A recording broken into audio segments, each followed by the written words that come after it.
To tell us what women need to know about love and marriage. Right now we're going to talk about Election 84, the Communist Party. To many Americans, communism is a dirty word, and the mere thought of the communists having a political party is totally unacceptable. Yet the communists do have a party here in America. They claim 20,000 active members and a whole lot more in the closet, and they say they represent the working class and the oppressed in America. Our guest is Gus Hall. He is the United States presidential candidate for Communist Party USA. Good to see you once again. How are you? Nice to be here. Are you out stirring up the waters? Yes, indeed. Okay. Did you watch the debate last night? Yes, I did. What was the most outrageous thing either candidate said? Well, I think the outstanding thing was that they didn't talk about any of the issues, and it was kind of how many times you go to church, and it was very dull as far as I'm concerned. Boy, I sat there on the sidelines watching it, and I wish I were one of those questioners. Yeah. Huh? Yeah, well, now you have your chance. I'd like to be just right in there in the thick of things. Well, I enjoy talking with you, and I enjoy learning about the Communist Party. Let me ask you this. Angela Davis, who's your running mate, you call a comrade? Oh, yes, yes. Yeah, comrade is still in use in our party. And wow. Yeah. She says the Soviet Union is more advanced than the United States. Where? I don't know where she said that. Yeah, she said it in one of your pieces of literature. In some ways, yeah. I think it's true. How's where? Where? Well, for instance, it'll come as a big surprise to most Americans. They produce 2.5 times more steel than we do in the United States, in the sense that medical care is free from, the word go pills and doctors and all that. And in a sense that education is free all the way, from first grade through college and so on. Yeah, I think they've made great strides, and they are reaching, I think they are reaching actually in a sense parallel with the United States very fast. In some small areas, but you certainly wouldn't say a failing economy or the invasion of Afghanistan or the treatment of political dissidents. That's not advancement.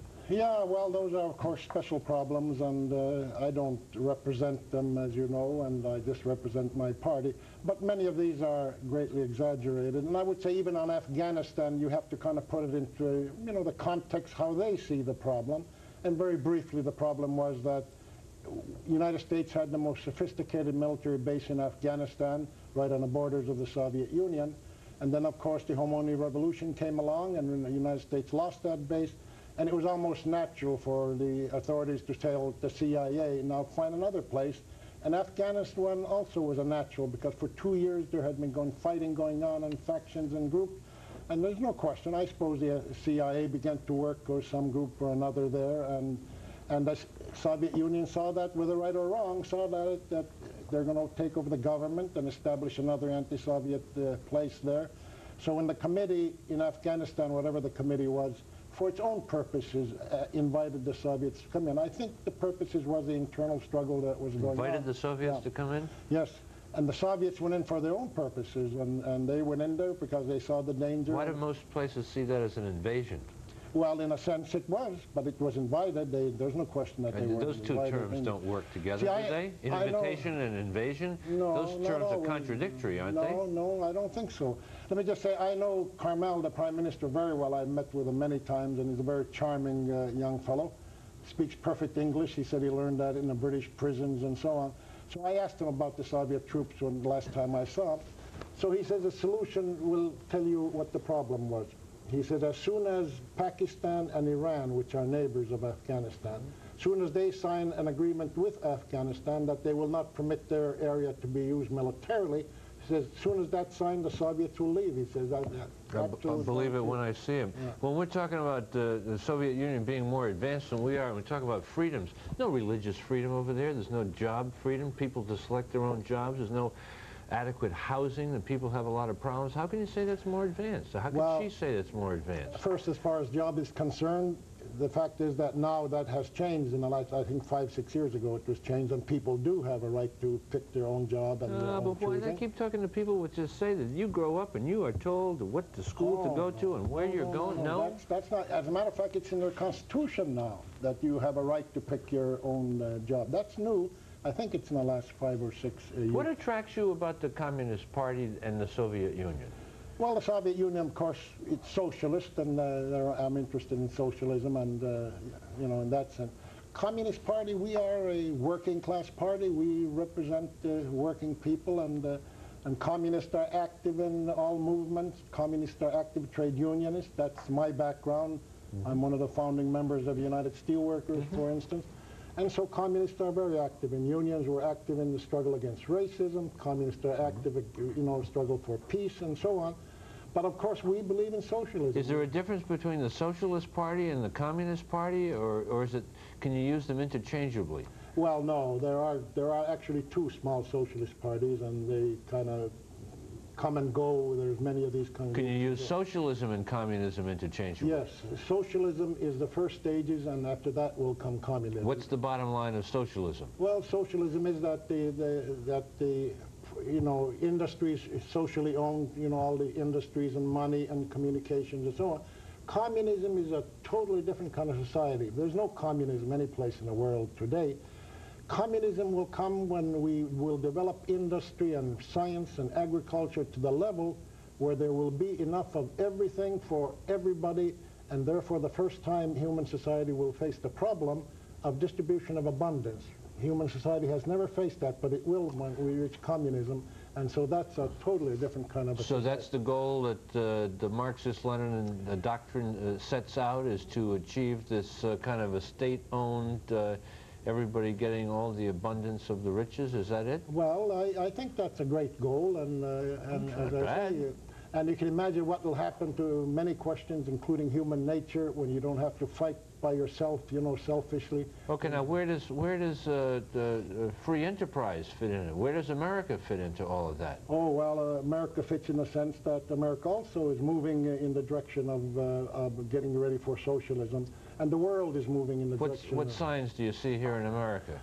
Well, let me just give one that I've been talking about, and being a steel worker, I'm interested in that. And that is that we have basic industries, starting with the steel industry, and I think automobile is following fast behind steel, and machine building industry and so on. These are literally sick and dying industries. In fact, within a few months after the elections, there will be no basic steel produced in the United States. That'll totally phase out. And of course that creates economic disaster areas. I come from northern Minnesota, where it's taconite, and it's totally just a disaster area. Youngstown, I was just in Youngstown, and so on. These are signs that capitalism cannot handle these kind of problems now, and therefore creates havoc. And let me just add to it that this structural crisis that is now influencing these industries, it will not go away by itself. There'll have to be some structural changes made in order to revive these industries. And our solution, of course, is that the public takeover of these industries and so on. You want the public takeover, nationalization of steel, automobiles, coal, gas, oil, air? Pharmaceutical. Everything, huh? Well, air is difficult. I'm for free air. No, by air transportation. Oh, yeah, yeah. Air travel, rail travel? Yeah, I think so, Ooh, that would be another country. We'd have to call it something else. Hi there. No, hi there. How could I say hi there? I never even asked you to call in. There will be nobody there for the first time. 313 in Detroit, 872-4040. Gus Hall is our guest. He is candidate for President of the United States for the Communist Party USA. The green light is on. You may now jump on the telephone, and we'll take those calls in just a couple of minutes. 1980, only 45,000 votes you all gathered. You were on the ballot in 24 or 25 states. Yeah. That's not a heck of a lot of votes, is it? No, and of course we always face the problem of what's called the lesser of two evils, and that is that people, for instance, in this election, many people that would vote for a communist candidate will think, they say, look, Reagan is so reactionary and warlike and anti-racist, racist and anti-labor and so on, that they're not going to vote for communists, they're going to vote for Mondale. So we always face that kind of problem, that people practically look, where their vote they think counts the most. Okay. What's the big lie? The big lie, and it's a very important question, because Reagan literally has, for 4 years, run the foreign policy based on the big lie.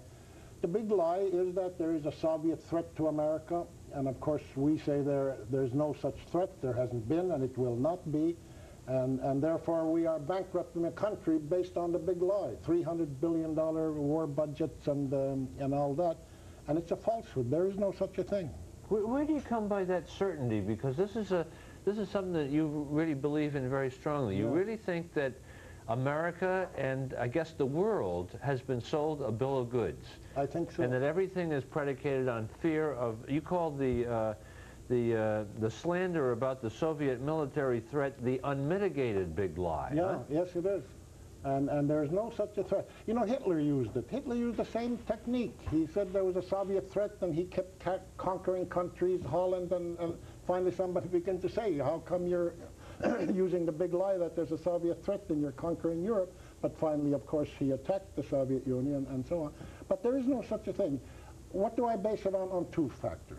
I base it on the fact that I know what socialism is like. There are no corporations there who want war and push war. They want no corporation that will benefit from, you know, from war.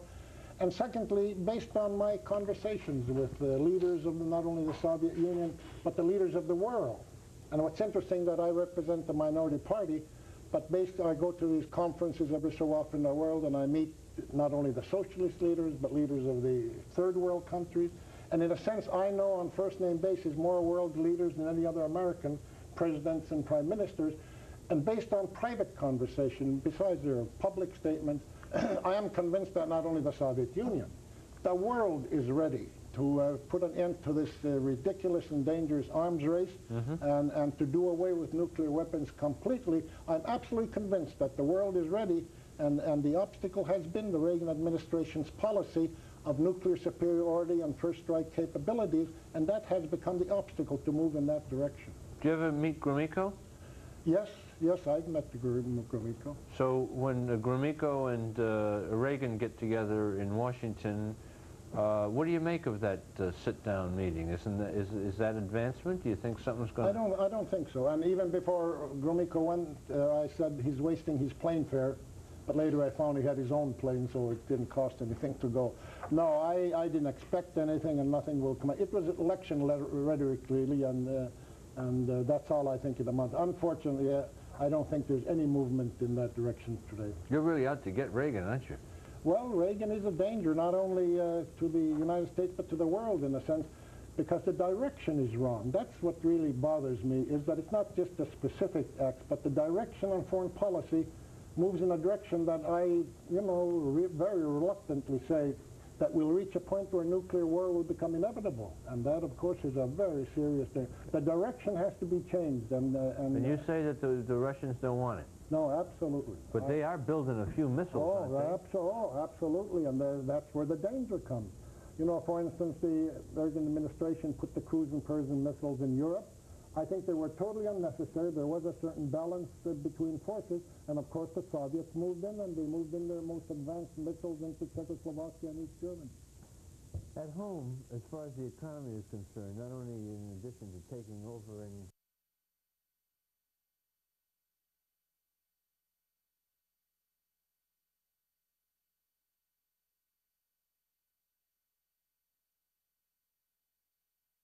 Yeah, let me just say about last night's debate, for instance, they totally missed, although Monday mentioned that, but I am absolutely convinced now that we are in the first stages of a new economic crisis, and the downward trend is here now again, and we'll face some very difficult economic problems now. Okay, Gus Hall is our guest. He's candidate for president of these United States. He is running on the Communist Party ticket. That's called Communist Party USA. Your phone calls coming up next on Late Night America.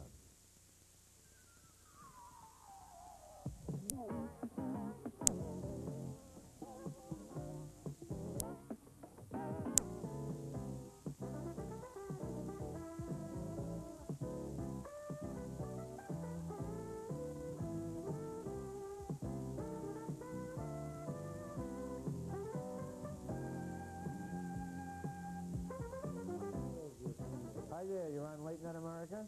Hello, my name is Chris. I'm a dental student at the University of Louisville. My question for the guest is, if in a true communistic society everyone gets an equal share, where is the incentive to work?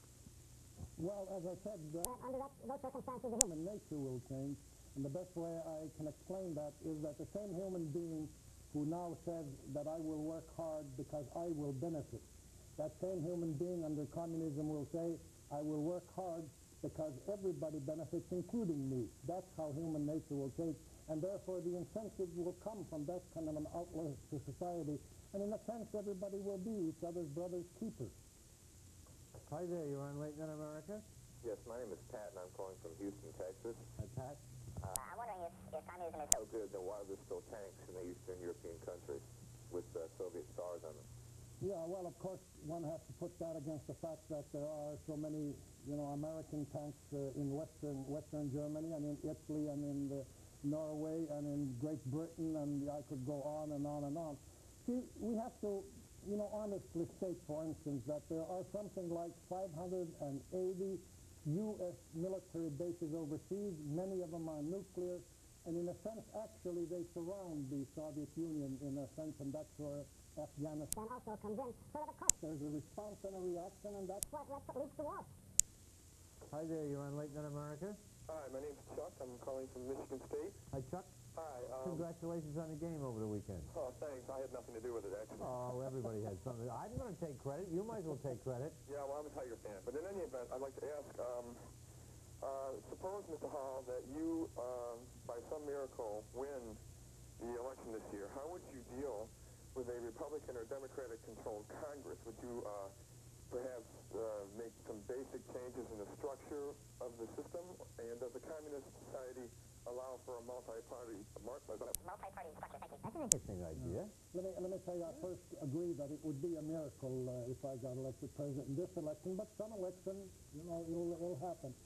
No, of course, if a communist elected to the presidency, it would indicate that there is really a very big shift to the left, and therefore members of Congress who believe, on the left or trade unionists or believe in socialism would be elected with a communist president. But I would say that the big base of operation would be that I would call on the people to will and support bills that move in the right direction, and therefore it would be a mobilization of people, really. Hi there, you're on Late Night America? This is Bud from Louisiana. Go ahead, Bud. I'd like to ask if your guest thinks it's possible to be committed to Marxism without being committed to a violent overthrow of capitalist systems. Oh, absolutely. As a matter of fact, in our party's constitution, we state very, clearly that we are for a peaceful transition, and not only are for it, but we will work for a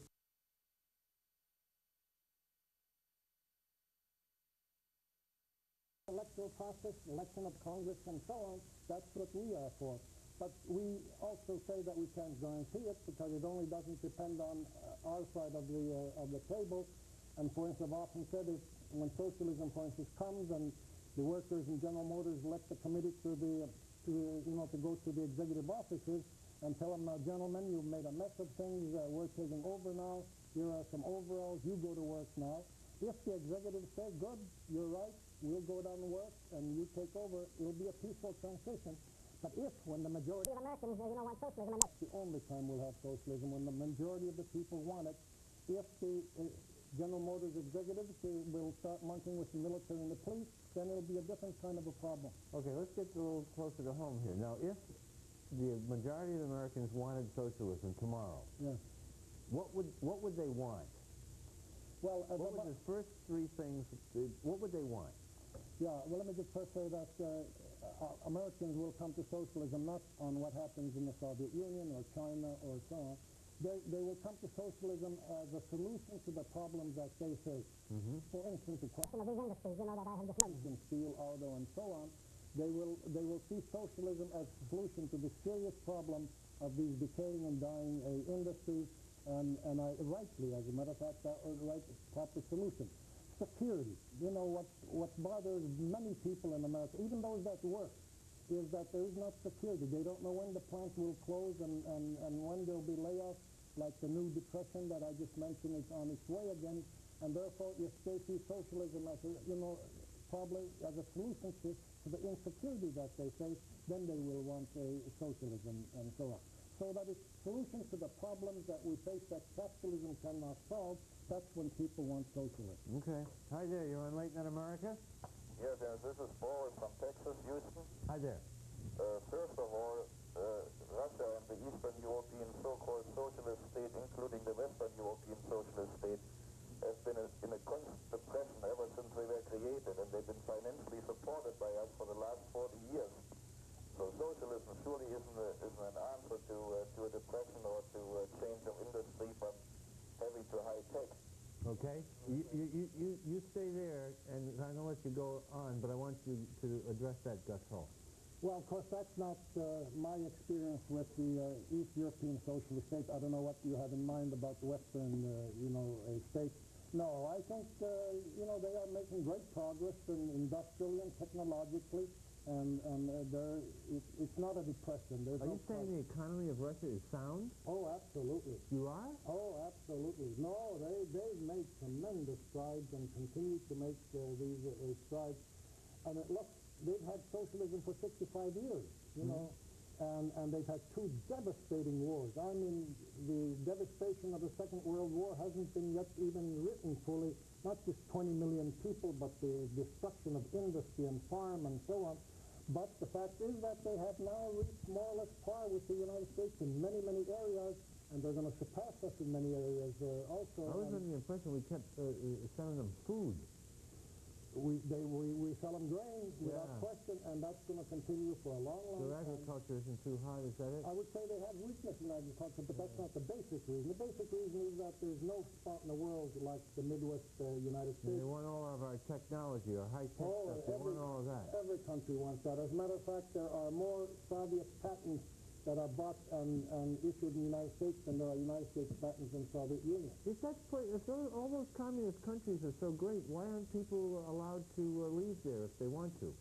Well, I think there are restrictions, and restrictions? My goodness, I've been in East Berlin. I mean, talk about restrictions. Well, there's a wall there. It certainly is. Yeah. Now, what the heck's that all about? And let me just say, the wall has a history, and again, one must see it. I think it's going to come down very frankly. Yeah, I know, but we're talking about communism, we're talking about socialism, and you're painting this glowing picture of these places, and it's not terribly pretty. I mean, in East Berlin, the people were gray, and the buildings were gray, and there's Vopos on every single corner, and they're all carrying machine guns, and people are afraid to talk about politics in their houses because they're afraid somebody's listening on the walls. They're out walking in the park. You wouldn't have a car from West Berlin and park it in front of a friend's house in East Berlin because they'd be arrested. And I was with crowds of people where police came along and arrested young people when they stood. That's for capitalism. You run a number on us here and tell me that it's all so terrific over there. Yeah, well, economically, I think it is, and in many other ways. And it's moving, I think, in the right direction. There's no sense in us exaggerating, the weaknesses or drawbacks in these countries. I think truth is very necessary, and I say the truth as I have seen it and studied it. And I think they are moving very fast economically. I just had a friend of mine came back from Poland. Every place he went, he was followed. Well, that I don't know how much. I don't know who your friend was, but he was a student. I don't believe that. That's ordinary tourists. There's millions of them go into these countries. I think there's 1 million Americans go to the Soviet Union every year, and they're not. There are some that are followed, but I don't think that's generally a factor at all. I hope not. Yeah. Boris, what's going on there? Are you still with me? Tennessee said they've been on the way to socialism for the last 65 years. If it wouldn't have been for our technical, military, and financial support for 65 years, these guys been bankrupt 50 years ago. Okay.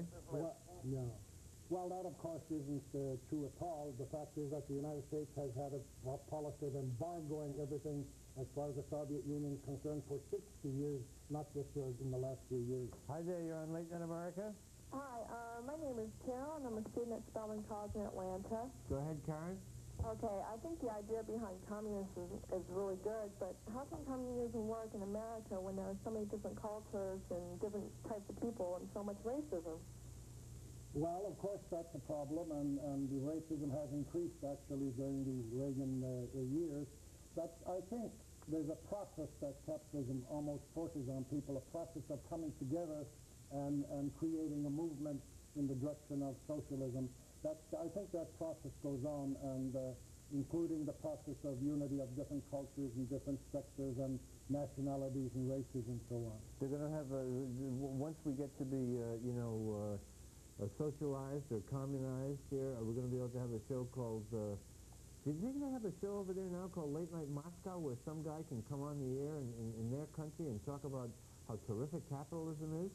Well, I don't think so. I don't think so either. And let me just say, I've told them often that for their own purposes and their own good, if I was in their position, I would do exactly that.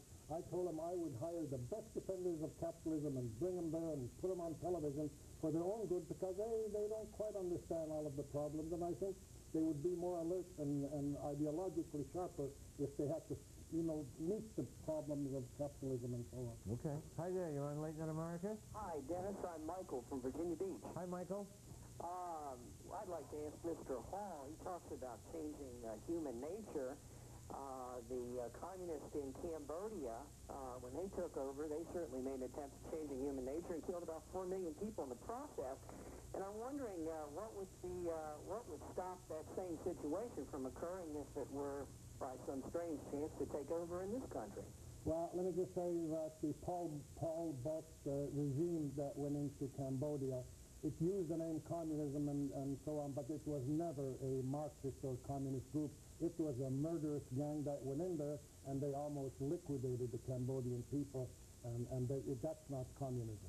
We're going to put an address up on the screen for you in just a second, where you can write to either Gus Hall or his running mate, Angela Davis, or get some literature on Communist Party USA. It's on the screen right now. They are so quick in that control room. All you have to do is mention it, and it's up there.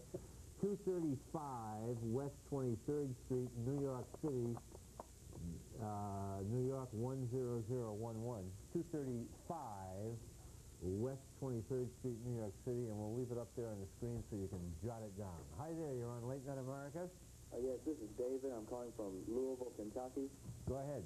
And I'd like to ask him, well, I've heard a lot of this election year about education, and I wondered what changes the Communist Party would make in our educational system. I like that question. Yeah. Let me say that I think the public educational system is in a serious crisis.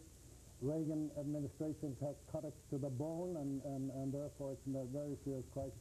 No, I think we have to appropriate totally different kinds of sums of money in order to help the whole educational system from the bottom up, including building of schools, but paying teachers wages that we will get the very best into the teaching profession. And anything that has to be done to upgrade education, the science education in this country, in my opinion, just has to be done. Hi there, you're on Late Night America. Real quick. I'm Gabriel, and I'm calling from Houston, Texas. Go ahead, Gabriel. And I have escaped from a communist country. In fact, it's Romania, and my question is, if by a miracle he is going to become president, God forbid, what he is going to do with all the other parties in the United States, because from my experience, in all the Eastern communist countries, the communists, for instance, in Romania, they made a list with all the people that were in different parties from 1918 to 1945. Okay, what's the question now? What he's going to do with everybody else that is not communist. Okay, we thank you for your question, and we're awfully glad that you're here in America. And let me just say that as far as I'm concerned, I'm convinced that because of our history and tradition as a people, that we will move into socialism not with a one-party system, with a multiple-party system. That's our tradition, and that's how socialism will be built in the United States. Okay, we welcome you to our program because we believe that this is a forum of ideas. You've obviously stimulated a few people to think tonight, asked some awfully good questions. Good to see you once again. Very nice. Good luck in your travels. We are going to take a little break, friends. When we come back on the other side, Dr. Joyce Brothers is going to be with us. We're going to talk about love and marriage next on Late Night